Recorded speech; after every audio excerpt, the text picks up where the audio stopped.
Գավառ համայնքի 2025 թվականի սուբվենցիոն ծրագրերով հիմնանորոգվել են Սարուխան բնակավայրի Գոքոյան, Քուչակի 1, Քուչակի 2, Քիշոյան և Դեմիրճյան փողոցները։ Ծրագրի ընդհանուր արժեքը կազմել է 140 միլիոն 500 հազար դրամ։ Հիմնանորոգվել է Սարուխան համայնքի թվով 5 փողոց, ընդհանուր 1662 մետր երկարությամբ, շուրջ 10,300 մետր քառակուսի մակերեսով։ Անձրևաջրերի հեռացման նպատակով տեղադրվել են 30-34, 50-60, B220 և LR6 տիպի ջրահեռացման առուներ։ Քուչակի 1 290 մետր և Քուչակի 2 220 մետր, Քիչոյան 122 մետր երկարությամբ փողոցներն ասֆալտապատվել են, իսկ 650 մետր երկարությամբ Գոքոյան և 370 մետր երկարությամբ Դեմիրճյան փողոցներում կառուցվել են նաև մայթեր և արտաքին ջրահեռացման համակարգեր։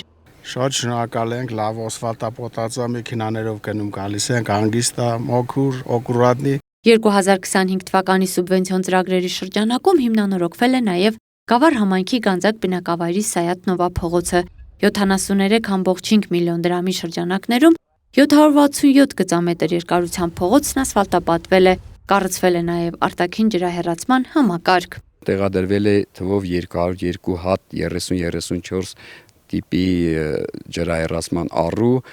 տեղադրվել է 5 սանտիմետր ավազակոպճային շերտ, այնուհետև 15 սանտիմետր հաստությամբ խճային հիմք բիտումի ներծծումով և 5 սանտիմետր հաստությամբ ասֆալտբետոնե ծածկ։ Իսկական որակով գործար, ես ամեն օր գնում գալիսի տենում որ մարդիկ նոյակապ գործարեցին, մեր համար շատ շնորհակալ ենք։ Այսքան տարի կապրելի, ես բան չէի տեսել։ Օբրեն արողներն էլ, սակաշիգներն էլ, գոհ շնորհակալ ենք շինարարներից, ինչ ասինք իրան կատարին։ Ճանապարհաշինարարների տեղեկացմամբ հիմնանորոգված փողոցներում առաջիկայում կատարվելու են նաև գծանշման և ճանապարհային նշանների տեղադրման աշխատանքներ։ Ալվարդ Մանուկյան, Քյավառ հեռուստաընկերություն, Գեղամաօր։